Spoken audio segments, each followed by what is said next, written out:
तप्तजीवनं कविभीडितं कल्मषापहं श्रवणमङ्गलं श्रीमताततं भुवि गृह्णन्ति ये भूरिदा जना।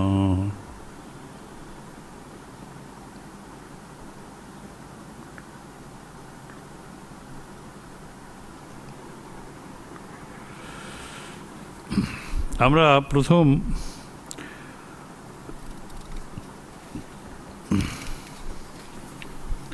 অনেক দিন পরে এই প্রথম আসছি, সে প্রায় জুলাই এপ্রিল 18 কি 17 এই সময় আমাদের শেষ হয়েছিল ঠাকুর শ্রী রামকৃষ্ণ দক্ষিণেশ্বর মন্দিরে ভক্ত সঙ্গে।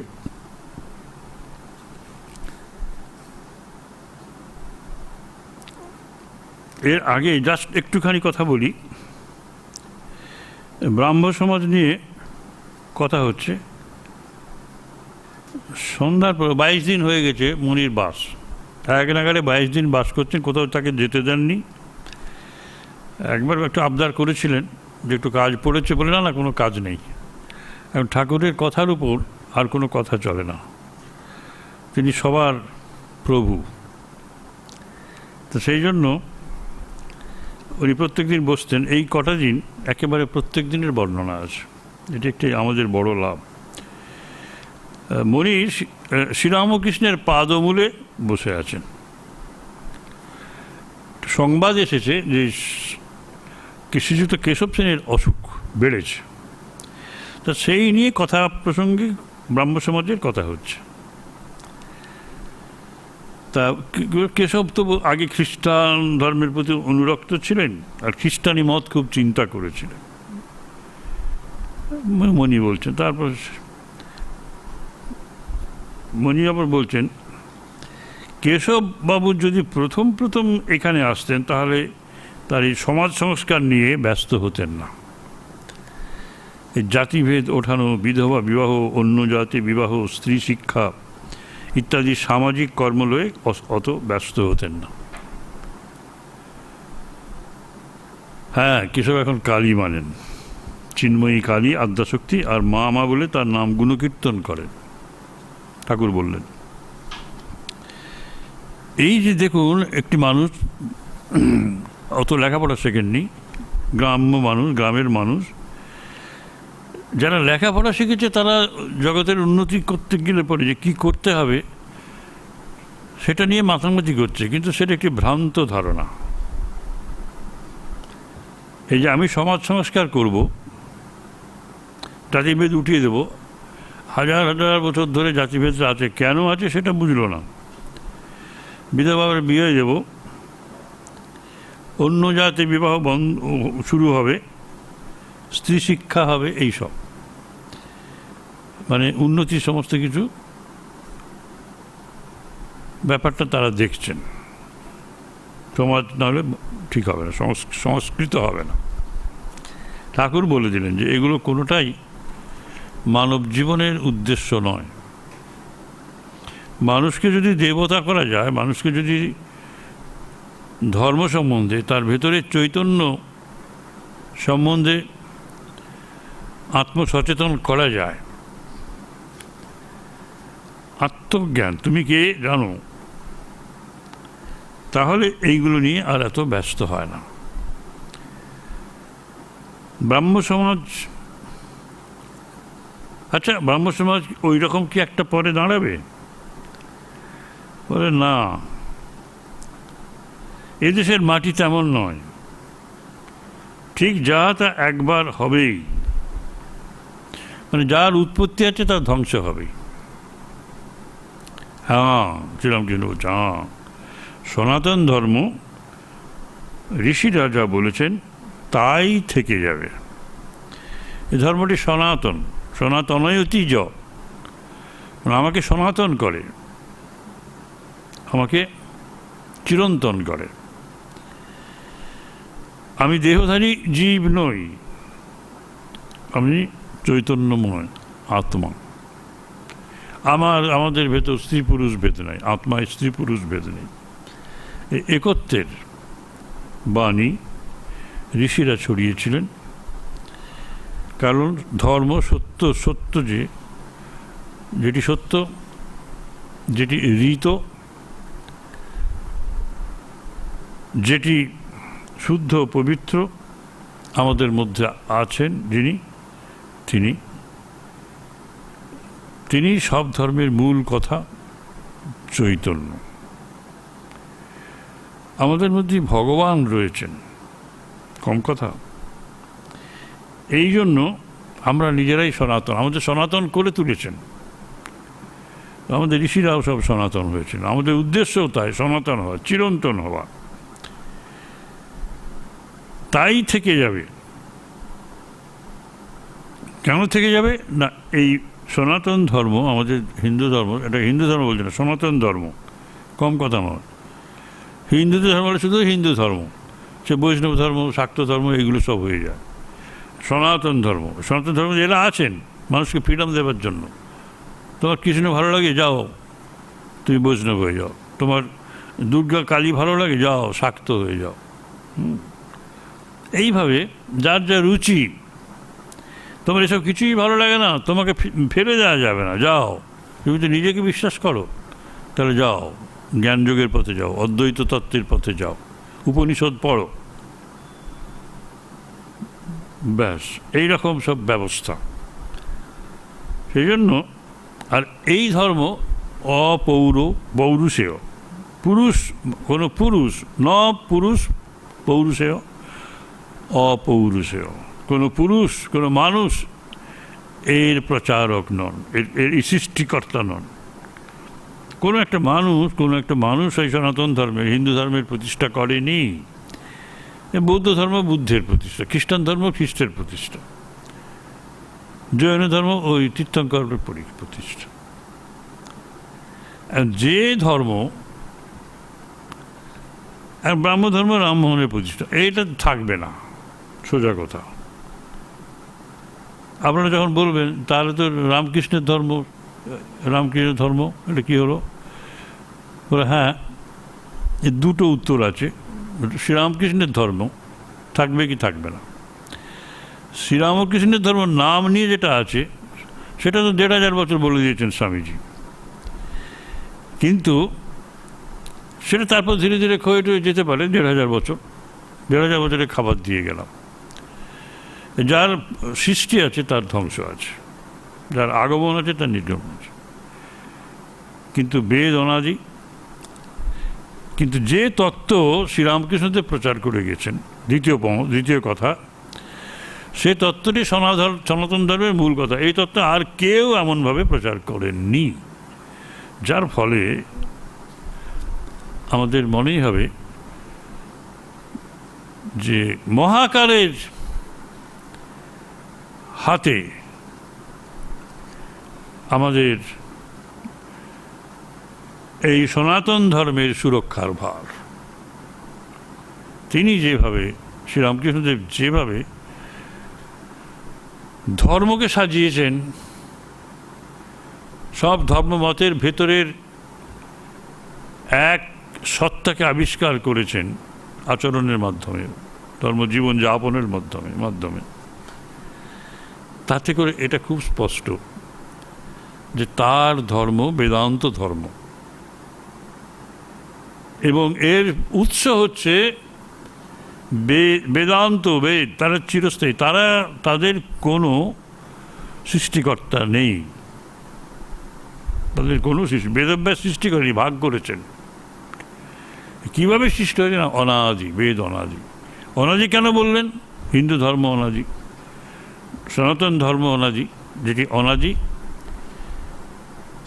সেটি অনন্ত, অনাদি অনন্ত, তার শেষ নাই।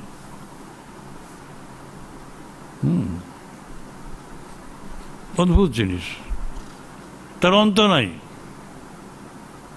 অনন্ত ন অন্ত। সেই জন্যই বেদ চিরকাল থাকবে, এবং বেদ নির্ভর বলে শ্রীরামকৃষ্ণের ধর্ম চিরকাল থাকবে। কারণ বেদের নির্যাস, একত্ব, সব ধর্মের মধ্যে এক সত্য বস্তুকে খোঁজার ব্যবস্থা রয়েছে, পথ আলাদা, বিভিন্ন পথ দিয়ে যাচ্ছে। আর সত্যই জগতের অস্তিত্বের কথা স্বীকার করতে গেলে যে যে নানাত্ব দেখি, নানা জিনিস, সেটা কিন্তু সত্য নয়। নানা জিনিস নেই, আছে একত্ব আছে। সেটাই কিন্তু সনাতন ধর্মের বৈশিষ্ট্য, একত্ব।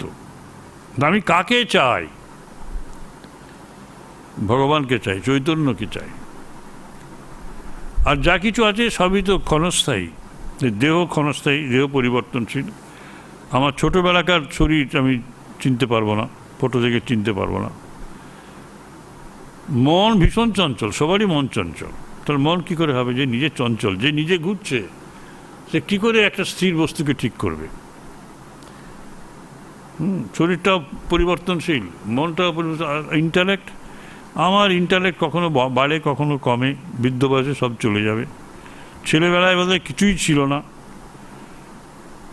পরে অর্জন হলো কিছু কিছু। আপনাদেরও সবখানে ইন্টালেক্ট, সবার সমন্বয়।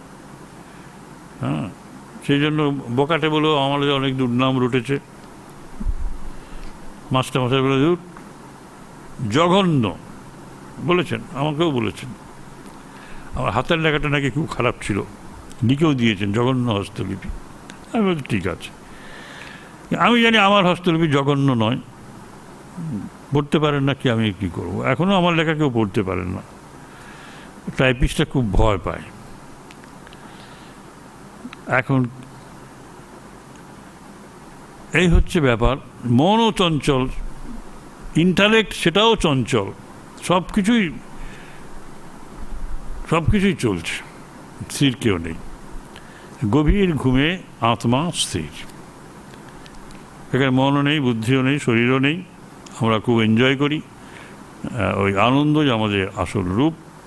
সত্যং জ্ঞানম অনন্তং ব্রহ্ম, আনন্দং ব্রহ্ম। দারুণ সুপরিষদ, এইটি থাকবে, এই সনাতন ধর্ম। যদি বলে কেউ শ্রীরামকৃষ্ণের ধর্ম কি, ও সনাতন ধর্ম। এতে দ্বৈত ভাব আছে, বিশিষ্টাদ্বৈত ভাব আছে, অদ্বৈত ভাব আছে। সব ভাব শ্রীরামকৃষ্ণে সমন্বিত হয়েছে, তিনি সমন্বয় আচার্য। সেই জন্য বলছে যে তাই থেকে যাবে, যেটি ঋষিরা যে সনাতন ধর্ম দিয়েছেন সেটি থেকে যাবে। তবে ব্রাহ্ম সমাজ বা ওই রকম সম্প্রদায়ও একটু একটু থাকবে, এদের প্রয়োজন আছে। মহাকালের দরবারে এরা এক একটি ফুটকি, একটু বড় ফুটকি, ছোট ফুটকি। রামকৃষ্ণ মিশনও তাই, সব মিশনই তাই। এক সময় বড় হবে, আবার কমবে, ছোট হবে, বড় হবে। হ্যাঁ, তাই তো তীর বেগে বেরিয়ে যাবে তা না, এইভাবে হচ্ছে। যা উৎপত্তি আছে, খ্রিস্ট ধর্ম, ইসলাম ধর্ম, জৈন ধর্ম, বৌদ্ধ ধর্ম, এইরকম তাদের সেই প্রভাব প্রতিপত্তি থাকবে না, ধীরে ধীরে ধীরে ধীরে কমে যাবে। আবার কত ভাগাভাগি হবে, এইসব। তাই সবই ঈশ্বরের ইচ্ছায় হচ্ছে আর যাচ্ছে। ওইসব সম্প্রদায় থাকবে, একটা প্রয়োজন সিদ্ধ করে তারপর চলে যাবে। তাই হয়েছে। অদ্ভুত ঠাকুরের কথা। ঠাকুর এবার পরের দিন শনিবার মধ্যাহ্ন সেবা হইয়াছে, 5ই জানুয়ারি। মানে ঠাকুর শ্রীরাম কথামৃতকার বলছেন যে মুনির আজ প্রভু সঙ্গে ত্রয়োবিংশতি দিবস, মানে শ্রীরামকৃষ্ণের সঙ্গে আজকে এক টানা 23টি দিন আছেন। বলবার কাজকর্ম আবার কি, অনেক কাজ করেছি। বিদ্যাসাগরের স্কুলে হেডমাস্টার ছিলেন, তিনি বললেন, ওনারা প্ররোচনা করেছেন যে মাস্টার রামকৃষ্ণ করে, তাই স্কুলের ছেলেদের রেজাল্ট খারাপ হচ্ছে। উনি নিজে বিদ্যাসাগরের মুখ থেকে শুনেছিলেন, আড়াল থেকে। তা ঠাকুরকে এসে বললেন, ঠাকুর বললেন ছেড়ে দাও,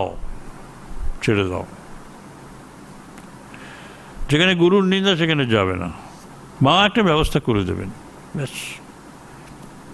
এখন তিনি স্বাধীন, দেখুন এসেছেন। মণি আহারান্তে নবতে ছিলেন। নহবত যেটা মায়ের বাড়ির পাশে, মায়ের বাড়িতেই নহবত। আহারান্তে নহবতে ছিলেন, হঠাৎ শুনিলেন কে তাহার নাম ধরিয়া 3-4 বার ডাকিলেন,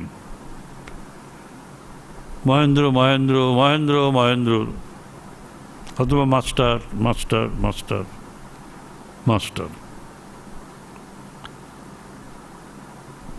একে এত ভাগ্য যে স্বয়ং ভগবান অবতার তাকে তিনি ডাকছেন, তিনি খুঁজতে বেরিয়েছেন। মুনি আসিয়া তাহাকে প্রণাম করিলেন। দক্ষিণের বারান্দায় ঠাকুর মনির সহিত বসিয়া কথা কহিতেছেন। দক্ষিণের বারান্দা মানে বুঝতে পারছেন তো, ঠাকুর মানে কালীবাড়ির দিকের যে বারান্দাটা, ওই দিকটা। এই দিকটা তো উত্তর, ওই দিকটা মানে ঘর পেরিয়ে গিয়ে মন্দিরে মানে মায়ের মন্দিরে যাওয়ার পথে ওইটা পড়বে। ওই বারান্দাটা আমরা দেখতে পাই। তোমরা কীরকম ধ্যান করো? রামকৃষ্ণ বলছেন, শ্রীরামকৃষ্ণদেব। তার উত্তর তিনি চাচ্ছেন না, তিনি তার নিজের কথা বলবেন, নিজেকে পরিচয় করাচ্ছেন। আমি বেলতলায় নানা স্পষ্ট রূপ দেখতাম। একদিন দেখলাম, মানে ধ্যানে, কিন্তু মনে রাখবেন ধ্যানে, সামনে টাকা শাল, একশরা সন্দেশ, দুজন মেয়ে মানুষ। মনকে জিজ্ঞাসা করছি, মন তুই এসব কি নিবি, কি চাস? সন্দেশও দেখলাম একেবারে পেটে গিয়ে আমাদের সন্দেশ ওই রকম হয়ে যায়। ঠাকুর বলছেন, ঠাকুর সন্দেশের ট্রান্সফরমেশনটাও দেখলেন। এত ভালো জিনিস আমাদের পেটে গিয়ে তার কি অবস্থা হয়, স্টুল হয়ে বেরিয়ে যায়। সন্দেশটাই তো ওই হয়ে গেল।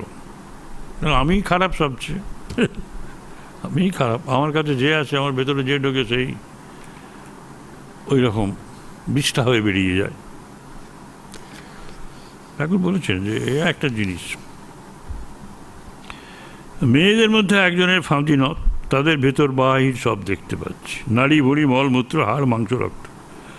মন কিছুই চাইলে না, যদি ধ্যানে দেখছেন, এত স্পষ্ট দেখছেন, এসে বলছেন যে তোমরা কি ধ্যান করো? আমি ধ্যান করে এইসব দেখলাম। এখন আপনারা বলবেন যে ধ্যান করে এইসব দেখবে? হ্যাঁ, টাকা শাল সন্দেশ, ঠাকুরকে দেখছে না, মেয়ে মানুষ এইসব দেখছে। হ্যাঁ, ধ্যানে যা দেখা যায় সেগুলোর গুরুত্ব অপরিসীম। কারণ কি, চোখ বুঝে শুধু আঁধার দেখা নয়, চোখ বুঝলে এইসব যদি দেখা যায়, যা কিছু দেখতে পারেন স্পষ্ট যদি দেখেন, এ এক মহাভাগ্য। কারণ ধীরে ধীরে আপনার ভেতরে তার পাদপদ্মে মন যাবে। ঈশ্বর থেকে মন বিমুখ হয়ে আছে সদাই, সবাই আতঙ্ক। একজন আমার শুল হাতে বসে থাকতো, ভয় দেখালে নিচের কাঁটা আর উপরের কাঁটা থেকে তফাৎ হলেই বাড়ি মারব। নিচের কাঁটাটা হচ্ছে এই জগৎ, সংসার, ভোগ সুখ, কামিনী আর কাঞ্চনের জগৎ। আর উপরের কাঁটা হচ্ছে নিশ্চিত, উপরের কাঁটা হচ্ছে স্বয়ং ভগবান ঈশ্বর। কিন্তু কামিনী কাঞ্চন ত্যাগ না হলে হবে না। আমি 3 ত্যাগ করেছিলাম, জমিন, জরু এবং টাকা। জমি, আমরা সাধু হয়ে চলে আসি, জমি জমার ব্যবস্থা করি না, কিন্তু এক সময় গিয়ে সব দিয়ে আসতে হয়, বুঝলেন? এক সময় গিয়ে, অনেক পরে গিয়ে দিয়ে আসতে হয় জমি। জরু মানে স্ত্রী, টাকা কাঞ্চন। পরমহংস উপনিষদে আছে, ভিক্ষু সৌবর্ণাদীনাং মানে সুবর্ণ কাঞ্চন জাতীয় সব কিছু নৈব পরিগ্রহেত,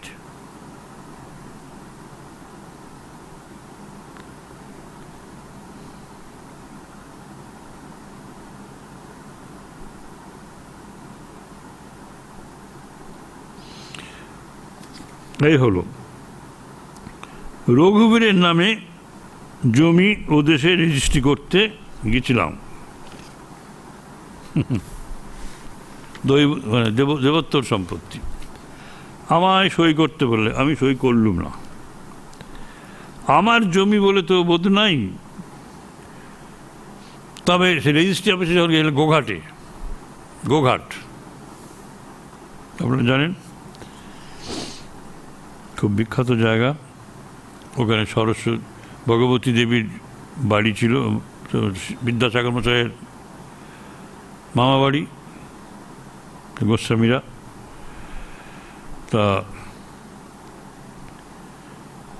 কামারপুকুরের একটু আগে সেই রেজিস্ট্রি অফিসে গেছে, কিন্তু কেশব সেনের গুরু যেহেতু সেজন্য খুব আদর করেছিল সেই রেজিস্টার। দারুণ ব্যাপার। আম এনে দিলে, তা আম তো এনে দিলে, খাওয়াবার ব্যবস্থা তো নেই, তা আমি তো বয়ে নিয়ে যেতে পারি নাই। দেখুন বাড়ি নিয়ে যাবার জো নাই, আম তিনি ফেলেই দিলেন। সন্ন্যাসীর সঞ্চয় করতে নাই। দেখো ত্যাগ না হলে কেমন করে তাকে লাভ করা যাবে?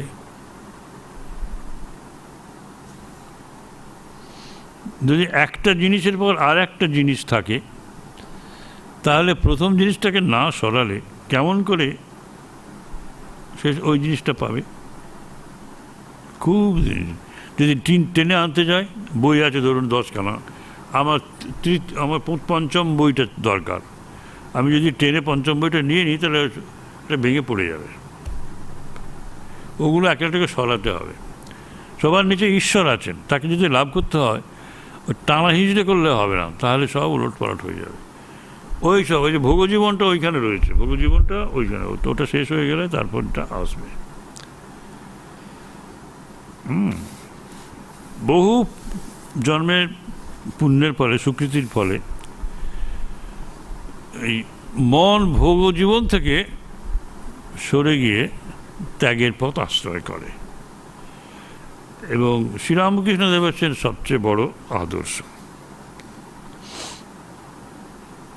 তার সব ত্যাগ এরকম, এমনকি নিজের জমি সেটা রঘুবীরের নামে দেওয়া হবে, তাকে সই করতে বলা হচ্ছে, বলে এটা আমার জমি, আমার জমি বলে কিছু নেই।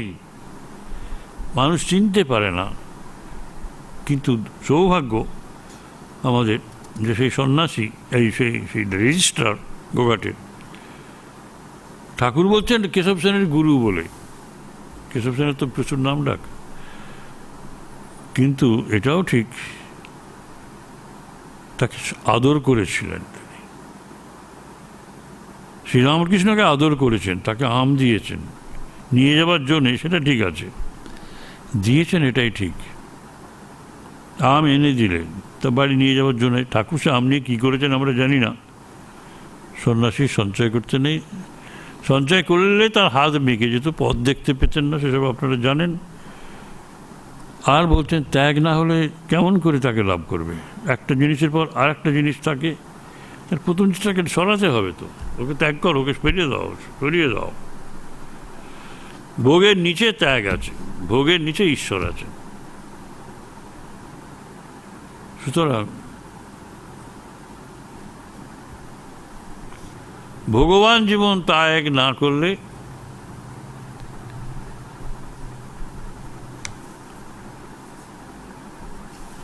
ত্যাগের পথে, অর্থাৎ শেষের পথে একেবারে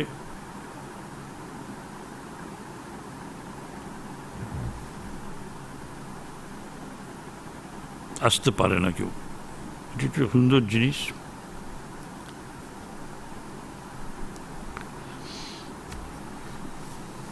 নিষ্কাম হয়ে তাকে ডাকতে হয়। তবে সকাম ভজন করতে করতে নিষ্কাম হয়। এই কথাগুলো এত সহজে বলে যাচ্ছেন, অথচ আমরা বুঝতে পারি না।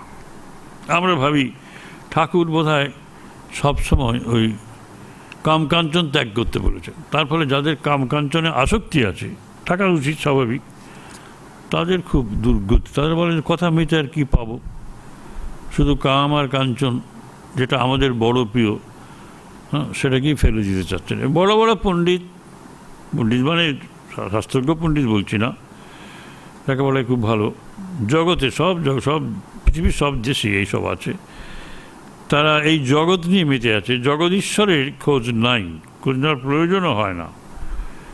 ভোগ বা ভোগময় জীবন নিয়ে ব্যস্ত, সেই জন্য এইসব ভোগ না করলে, ত্যাগের পথে না গেলে যে তাকে পাওয়া যায় না, যীশুখ্রিস্টও বলেছেন, সেটা বোঝেন না। যীশুখ্রিস্টও তো বলেছেন, কি বলেছেন?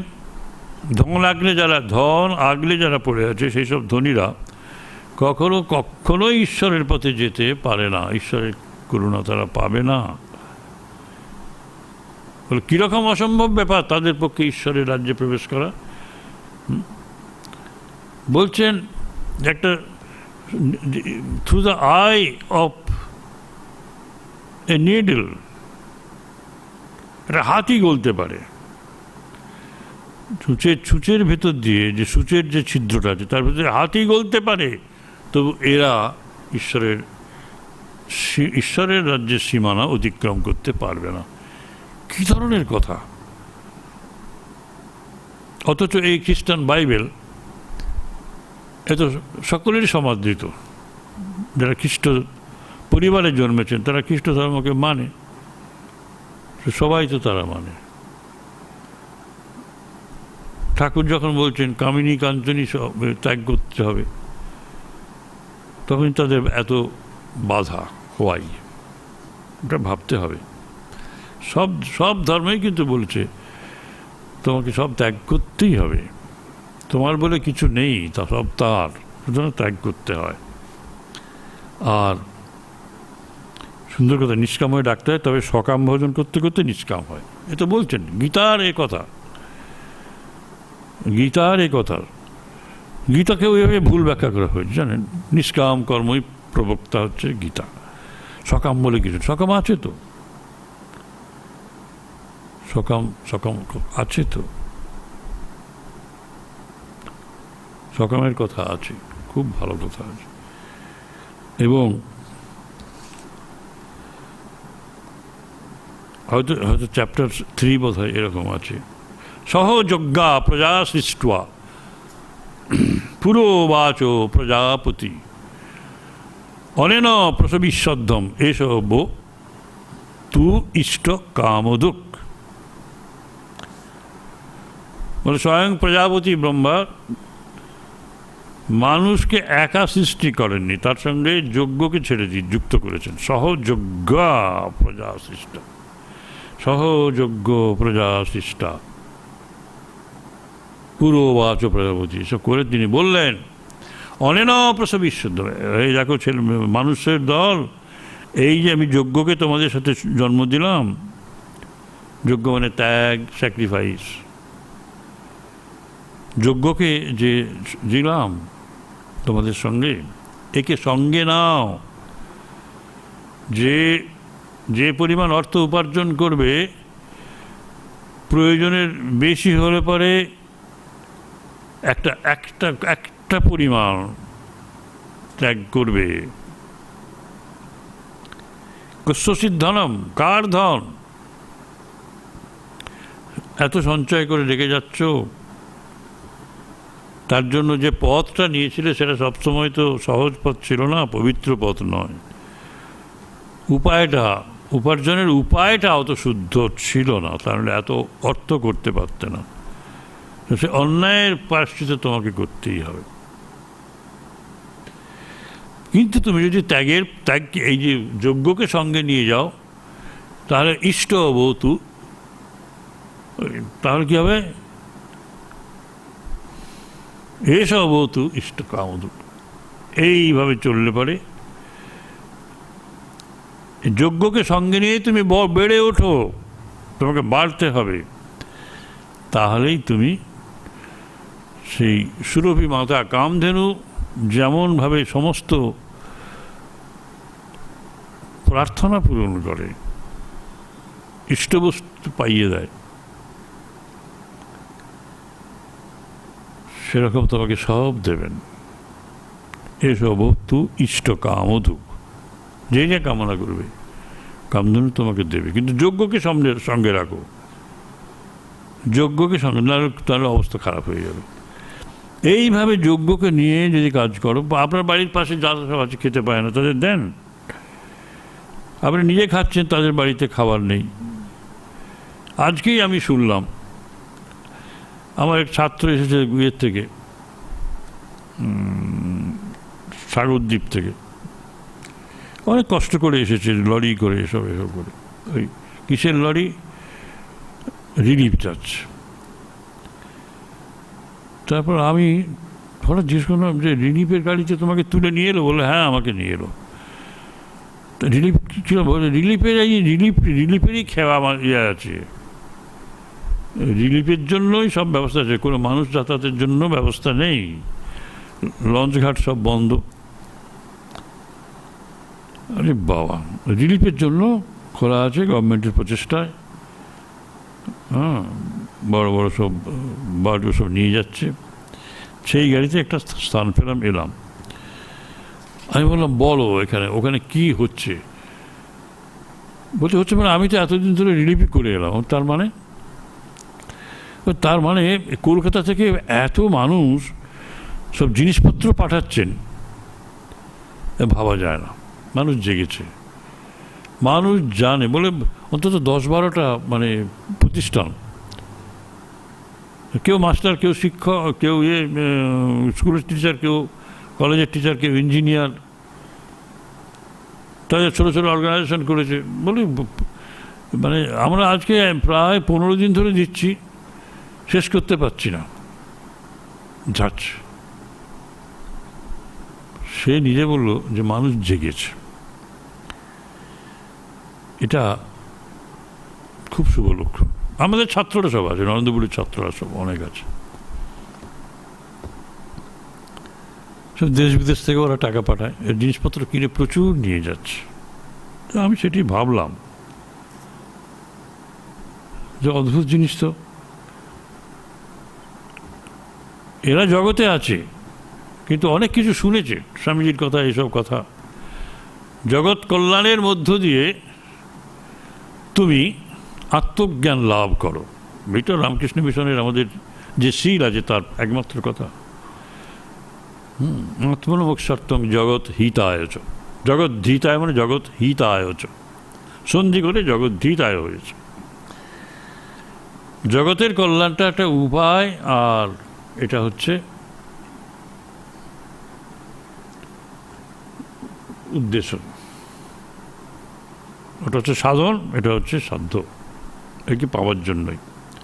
তবে মানুষ যদি দয়া, দান, অহিংসা, সত্য পালন এসব করে, তাহলে অন্তরটা শুদ্ধ হয় এবং এই শুদ্ধ অন্তরে কামনাগুলো চলে যায়। তখন ওই ধন, অর্থ, কাঞ্চন এগুলোকে আর মানুষ চায় না। তখন ত্যাগের পথে যায়, ভগবানের পথে যায়।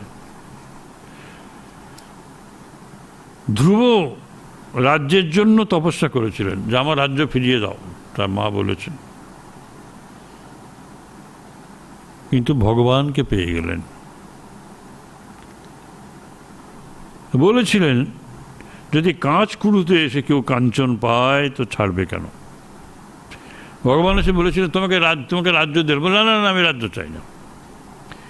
তুমি রাজ্য চাওয়ার জন্যই তো তপস্যা করলে। বলে এখন আমি বুঝে নিয়েছি, ওই বাচ্চা ছেলে, আমি রাজ্য চাই না। কাকে চাই? বল ভগবানকে চাই। ভগবান শ্রীকৃষ্ণ স্বয়ং এসে দাঁড়ালেন। এই ছোট ছেলের ভেতরে কোনো কামনা নেই, কেমন করে হলো? এর আগে অনেকবার সে জন্মেছে, জন্ম মৃত্যুর দোলায় দুলতে হয়েছে। সেইভাবে প্রত্যেক জন্মেই কিছু ভালো কাজ করার ফলে পরের জন্মগুলো খুব উচ্চ সংস্কৃত হয়ে উঠতে পেরেছে।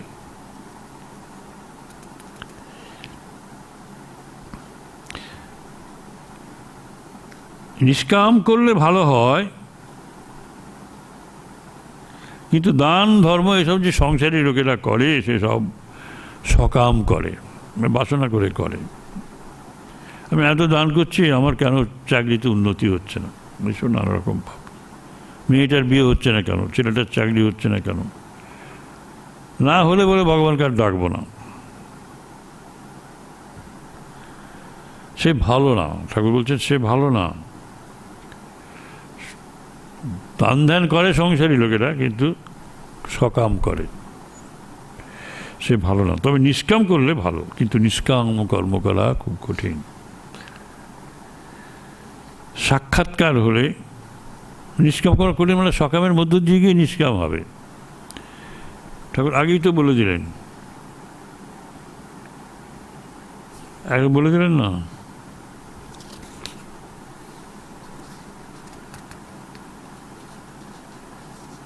খুব সুন্দর বললেন।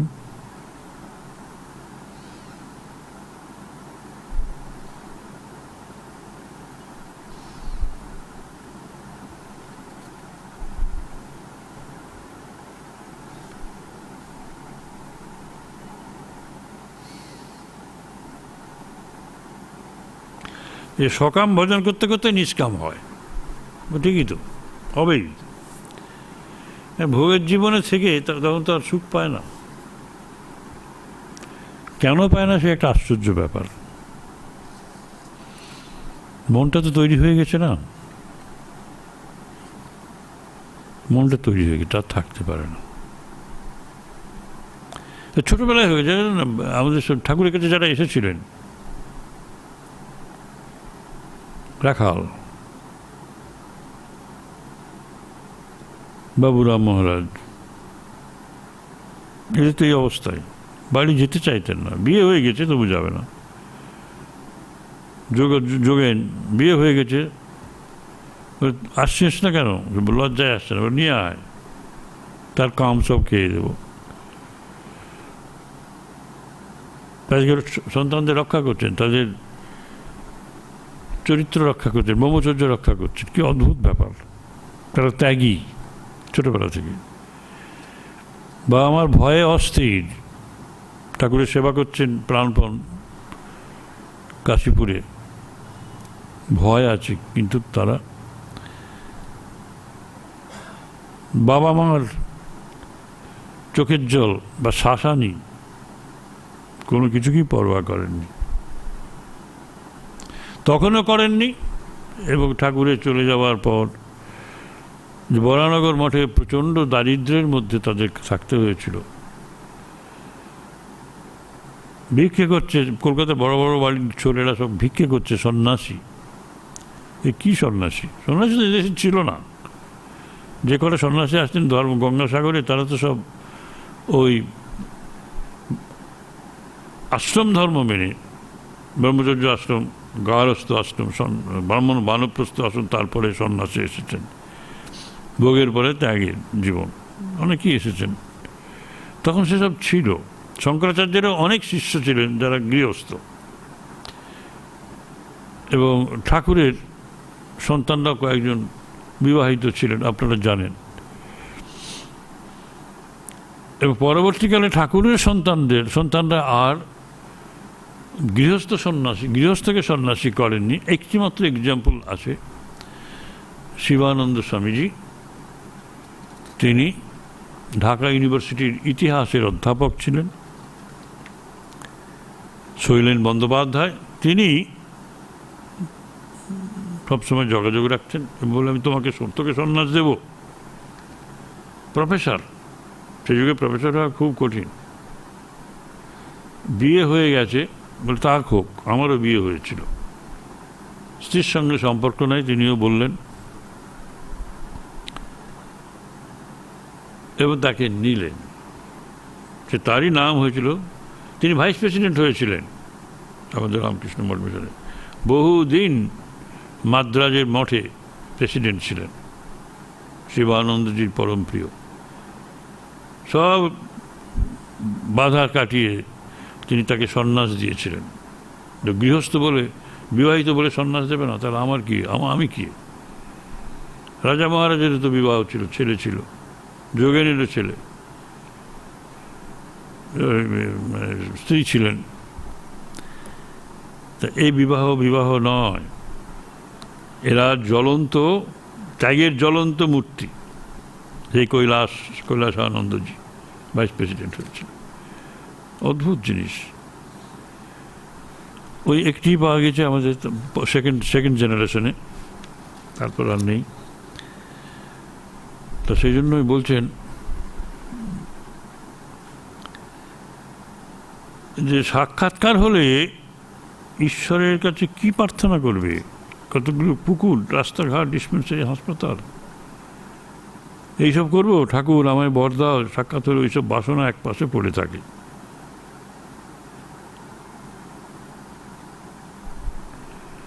এই যে বলে গেলেন, তাহলে এখন সেই জন্যই এইসব পড়ে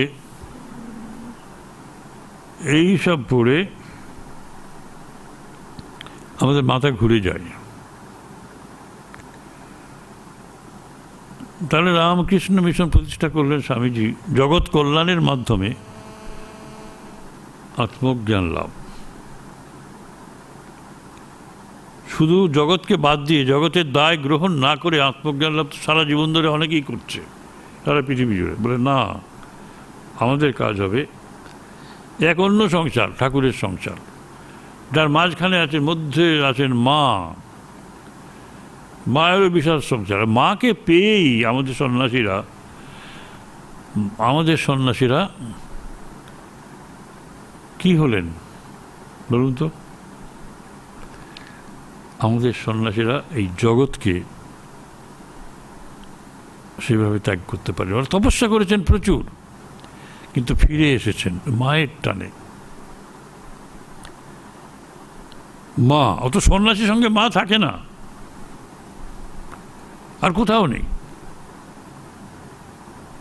আমাদের সব মন্দিরে মায়ের মূর্তি আছে, স্বামীজির মূর্তি আছে, ঠাকুরের মূর্তি মাঝখানে। মা পুজো পাচ্ছেন, মায়ের জন্য, মায়ের সংসার টানার জন্য সন্ন্যাসীরা ব্যস্ত। এ কেমন সন্ন্যাসী? এই সন্ন্যাসীদের কামনা নেই, বাসনা নেই। এরা মাকে জগৎ জননী জেনেছেন, তার কাছ থেকে চাচ্ছেন কি? মুক্তি। তার জন্য তার দুয়ারে খেটে খেটে মরছেন। মাথার চুল সব পড়ে যাচ্ছে, বোঝা বয়ে, বস্তা বয়ে বয়ে। পরম আনন্দ আছে। লোকেরা, আশেপাশে জয়রামবাড়ির লোকেরা বলছে, বাবা,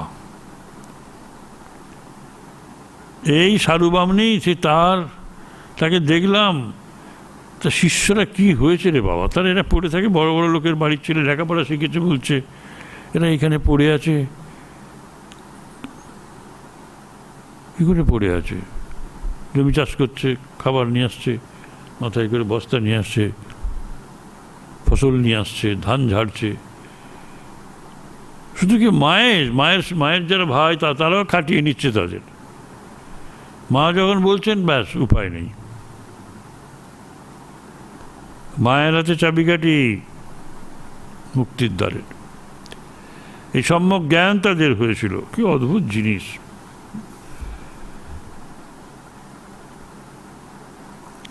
এই যে ঠাকুর বললেন, আমি কি কতকগুলো পুকুর, রাস্তাঘাট, ডিসপেন্সারি, হাসপাতাল সব করবো? ওসব যেন এক পাশে পড়ে থাকে না। মাকে পেয়ে, একমাত্র মাকে পেয়ে সন্ন্যাসীরা জগৎ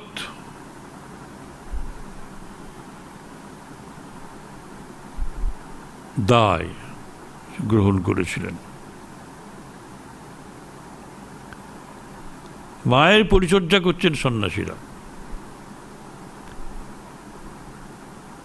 মায়ের পরিচর্যা করছেন। সংসার বিরক্ত সন্ন্যাসী নয়, মায়ের সেবা দেখলে আমরা, সন্ন্যাসীদের দ্বারা যে মায়ের সেবা হচ্ছে এ দেখলেই আমরা অবাক হই, কি কোন প্রতিষ্ঠান, সন্ন্যাসী প্রতিষ্ঠান চলেছে। শ্রীরামকৃষ্ণ মাকে প্রতিষ্ঠা করে গিয়েছিলেন আমাদের জীবনে। যে মাই ভবতারিণী, তার মা ছাড়া তো কিছু ছিল না, তিনি মাকে ত্যাগ করেননি। আর সেই মাকে স্বামীজি সাক্ষাৎ দেখলেন, ভবতারিণী কালী। আর কোথায় যায়? স্বামীজি তো সবাইকে শেখাচ্ছেন মাকে প্রণাম করো, ও কি পেছন সাষ্টাঙ্গ প্রণাম করো, মাঝে সাক্ষাৎ জগজ্জননী জ্যান্ত দুর্গা। মাও বলেছেন, প্রতিবাদ তো করেননি এসব কথার, তারা জ্যান্ত দুর্গাকে পেয়েছিলেন। সংসার বিরক্ত সন্ন্যাসী হতে পারেননি। মায়ের বাড়ি ছেলেদের অসুখ হলে কোথায় যাবে? ডিসপেন্সারিতে যাবে। ডিসপেন্সারি নাই, তাহলে এটা করো ডিসপেন্সারি। মা কিন্তু বলেননি, কথা দেননি। মা বলেছেন ছেলেরা তোমাকে দেখবে। অদ্ভুত জিনিস।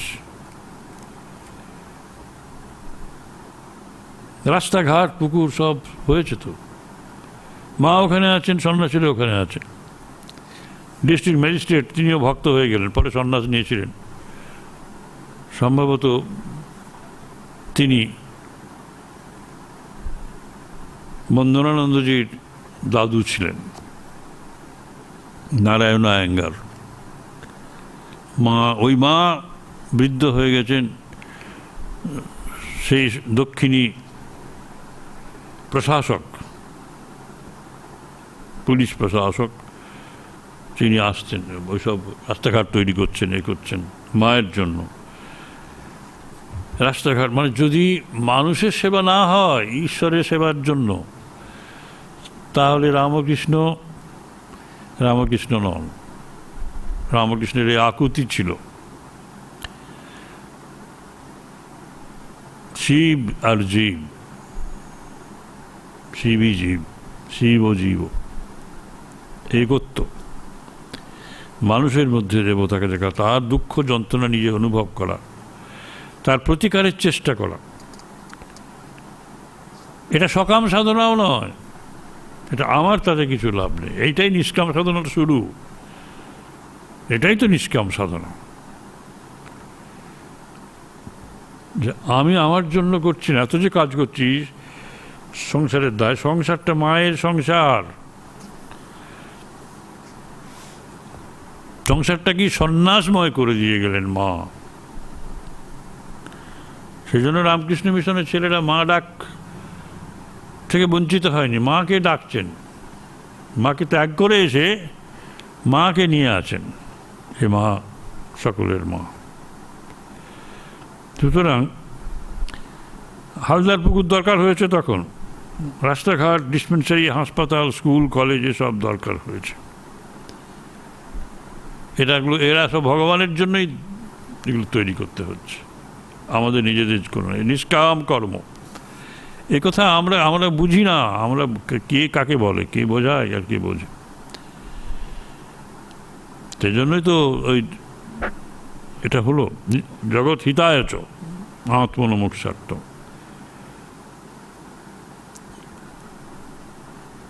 আপনারা বলবেন যে কি দুটো উদ্দেশ্য, জগৎ সাধন হবে একটা? আর না, এটা উপায়। জগৎ উদ্ধার, জগৎ কল্যাণ, জগৎ হিত। জগৎ হিত, এর মধ্যে থাকবো ঈশ্বর সাধনার জন্য।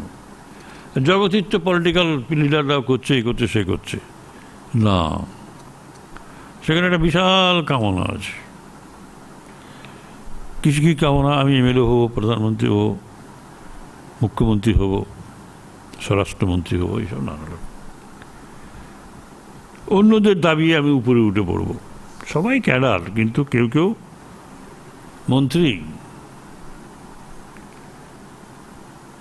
কেউ কেউ সেক্রেটারি নানা জায়গার, আর কেউ কেউ ক্যাডার ঘুরে বেড়াচ্ছে, কাজ করছে, কিন্তু এই নেই, জড়িয়ে যাচ্ছে তারা কামনা, ওই কামনা বড় হতে হবে। আই ওয়ান্ট টু এনজয় পাওয়ার। কিন্তু আমাদের সন্ন্যাসীদের আসন সবার নিচে, কাজ করছে, যে মুহূর্তে কাজ শেষ হলো তার ক্রেডিট নেবে কিন্তু ঠাকুর। যে কাজগুলো উদ্বোধনের দিন হতে তাকে সরিয়ে দেওয়া হলো, বলে যাও অন্য জায়গায় ট্রান্সফার হয়ে যাও, বড় কাজ করেছো তুমি 4-5-10 বছর ধরে, সে অম্লান মদনে চলে গেল, তাকে লোকে ভুলেই গেল। এই তো জিনিস। সুতরাং আমরা বলবো যে হ্যাঁ, আমাদের হাসপাতাল দাও, পুকুর দাও, স্কুল কলেজ দাও, কারণ এর দ্বারাই ভগবানের সেবা হবে, জীবন্ত ভগবানের সেবা হবে। এটি মাস্টারমশাই তখন সে সময় বুঝতে পারেননি, পরেও বোঝেননি। সে বলতে কী সব হই হই করে বেড়াচ্ছ তোমরা। মাস্টারমশাই সাধুদের বলছেন, এরকম বলেছেন, হই হই করে বেড়াচ্ছেন না, সব মায়ের কাজ করছেন, সব মায়ের কাজ। তখন মাস্টারমশাই বলছেন, তবে দয়ার কাজ, দান আদি এসব কিছু কি করবে না? তা নয়, সামনে দুঃখ কষ্ট দেখলে টাকা, কষ্ট দেখলে টাকা থাকলে দেওয়া উচিত।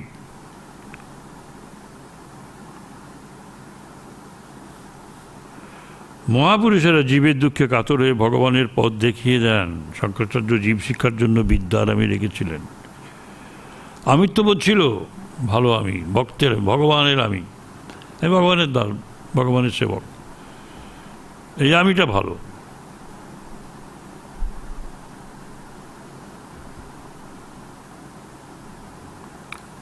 অন্নদানের চেয়ে জ্ঞানদান, ভক্তিদান আরও বড়।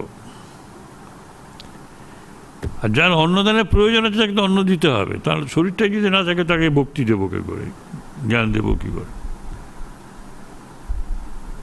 আচণ্ডালে চৈতন্যদেব ভক্তি বিলিয়েছিলেন। দেহের সুখ দুঃখ তো আছেই, এখানে আম খেতে এসেছো, আম খেয়ে যাও, জ্ঞান ভক্তির প্রয়োজন, ঈশ্বরী বস্তু আর সব অবস্থা। স্বামীজির সাথে এখনই মতভেদ হবে মাস্টারমশাই লিখেছেন, কিন্তু তিনি যখন বলছেন, এটা মাস্টারমশাইকে ঠিক বলেছেন, এটা মাস্টারমশাইয়ের জন্য, ঠিক আছে,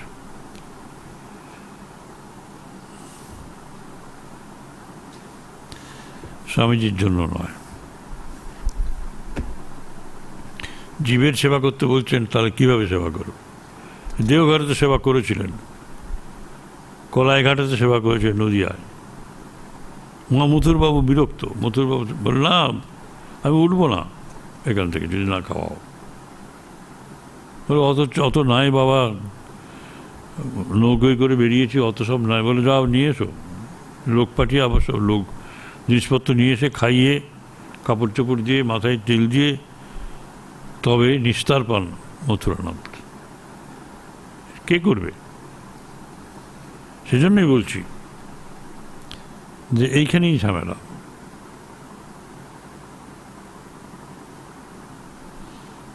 এটা যে শুধু বাইরে তার মাথায় ছিল তা না, তিনি প্রকাশও করতেন, প্রচারও করতে। বললাম জব ধ্যান নেই, হই হই করে বেড়াচ্ছে, সাধুদের বলছেন, দিন রাত কাজ করে চলেছে হসপিটালে, কাশীর হসপিটালে সব হচ্ছে সেবাশ্রমে।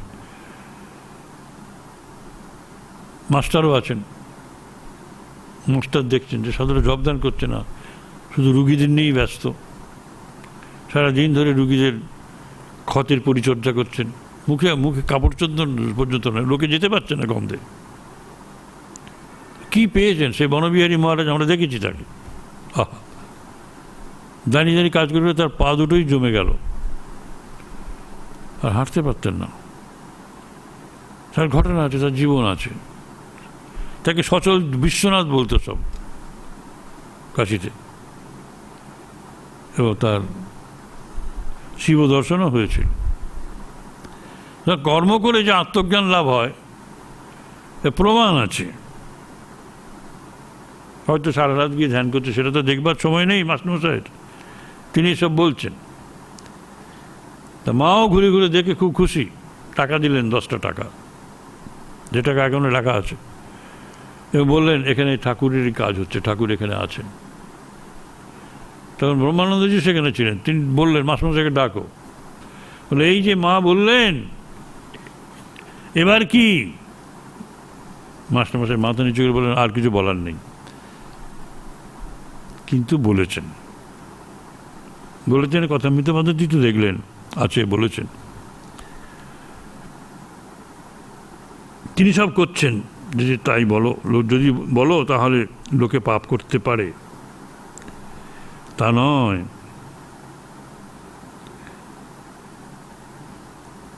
যার ঠিক বোধ হয়েছে ঈশ্বর কর্তা আমি অকর্তা, তার বেতালে পাওয়া পড়ে না। অর্থাৎ ঈশ্বর জ্ঞান আঁচলে যার বাঁধা, সে আর এইসব পাপ কাজ করতে পারে না। আমরা বলি তিনিই সব করছেন,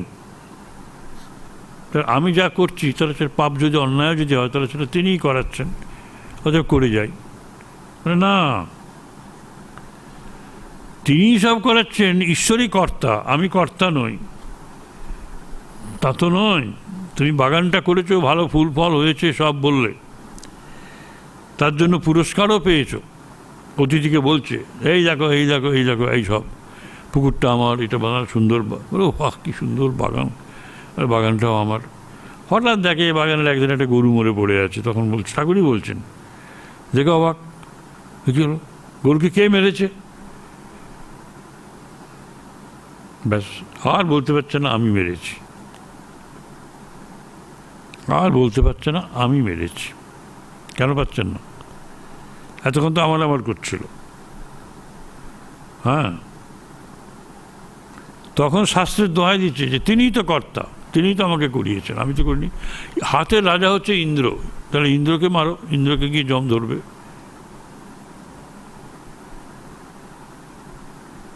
তখন ইন্দ্র কী করবে? ইন্দ্রই তো এসে সব এইসব করলেন। ও আচ্ছা, ইন্দ্রই সে ব্রাহ্মণের বেশ ধরে এসে এইসব করেন। তখন আচ্ছা, ভালো কাজগুলোর দায় দায়িত্ব তুমি নেবে, আর খারাপগুলোর দায় দায়িত্ব ইন্দ্র নেবে না। স্বরূপ ধারণ করলেন, ভয়ে কাঁপছেন, মাথায় তোমার খড়গ পড়বে, তুমি বাঁচার অধিকার হারিয়েছ। ব্যাস, ঈশ্বর কর্তা, আমি অকর্তা, আমি হচ্ছি যন্ত্র। আমার হাতে একটা কাটারি আছে, সেই কাটারি দিয়ে যদি আমি একটা মানুষ খুন করি, তাহলে কাটারিটার কিন্তু জেল হবে না। এই যন্ত্রজ্ঞানটাই তো কঠিন। আমি তার হাতের যন্ত্র, তিনি যা করেছেন আমি তাই করি। আমি যন্ত্র, তুমি যন্ত্রী, যেমনি করাও তেমনি করি। আমি যদি কাউকে হত্যা করি, তাহলে আমার পাপ হবে? সে বলবে না না না, আমি যন্ত্র, আমি তো যন্ত্র মাত্র, আমি কাটারি। এই যন্ত্রে আমাকে যে কার্য করেছে, কাটারির না, কাটারির তো ফাঁসি হবে না, যন্ত্রের তো ফাঁসি হয় না। অদ্ভুত জিনিস, যন্ত্রের ফাঁসি হয় না, যন্ত্রের শাস্তি হয় না। সে বোধটা কি আছে? তারা বলবেন যে আমি যন্ত্র, তুমি যন্ত্রী, তোমার হাতের অস্ত্র আমি। অস্ত্র দিয়ে যদি কেউ আহত হয়, অস্ত্রের তো কিছু হবে না, জেল হয় না। কঠিন জিনিস। যে কর্তৃত্ববোধ আছে, আমি বোধ থাকলে পরে আমি তোমার যন্ত্রী তো বলতে পারে না। ইংলিশ ম্যানরা স্বাধীন ইচ্ছা বলে, সেই স্বাধীন ইচ্ছাবোধ তিনিই দিয়ে থাকে। যারা তাকে লাভ করে নাই, তাদের ভিতরে ওই স্বাধীন ইচ্ছাবোধ না দিলে পাপের বৃদ্ধি হতো। অদ্ভুত জিনিস, এটা জেনে রাখবেন, এটা কেউ বলে না। ইচ্ছার বোধটা তাদের দেয়া আছে।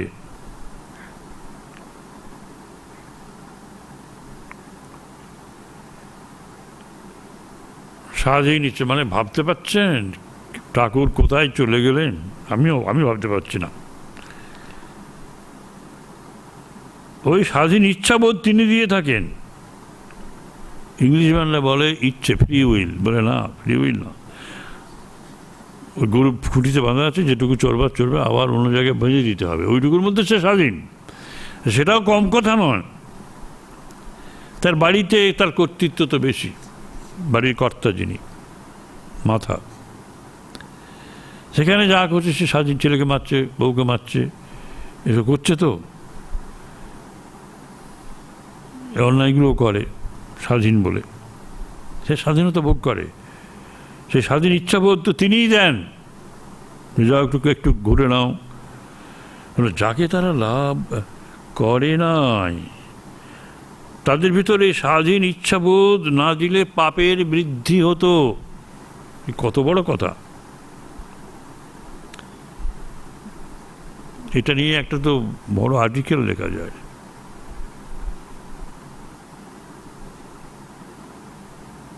তার মানে কি, তাদের ওই বোধটা আমি করেছি, আমাকে ফাঁসি দাও, আমি মানুষটাকে মেরেছি, আমি করেছি, সে শুধু স্বীকার করে। তাই অনেকে স্বীকার করে, চাপে পড়ে স্বীকার করে, অনেকেই করে না। তিনি যদি এই ইচ্ছাবোধ না দিতেন, তাহলে আরো পাপের বৃদ্ধি হতো। আমি নিজের দোষে পাপ করছি, এই বোধটা থাকবে, ঈশ্বরের এখানে কোনো যোগাযোগ নেই।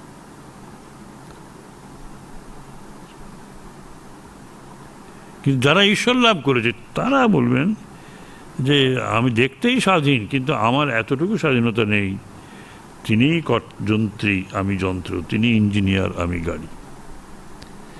গাড়ি যদি কাউকে চাপা দেয়, সে গাড়ি তখন ফাঁসি হয় না। আমি গাড়ি, তিনি ইঞ্জিনিয়ার। সুতরাং তিনি ইঞ্জিনিয়ার, আমাকে গাড়িটা চালাচ্ছেন, আমি তার হাতের যন্ত্র। আমার কোনো ভয় নেই, আমার দ্বারা কোনো অন্যায় হবে না, কোনো অন্যায় হবে না।